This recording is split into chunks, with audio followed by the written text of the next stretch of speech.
This 5-minute solution will show you how to access LinkedIn Campaign Manager. Log into your LinkedIn account and click on Advertise. And then you will jump into your Campaign Manager. Here you will get all of your LinkedIn ad accounts you created.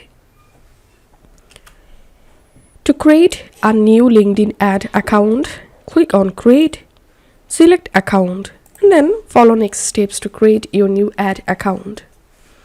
And to create or manage your campaigns, you have to select your ad account.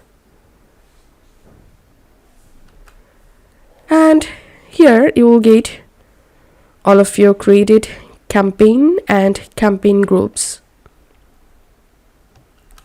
So this is how we can access LinkedIn Campaign Manager.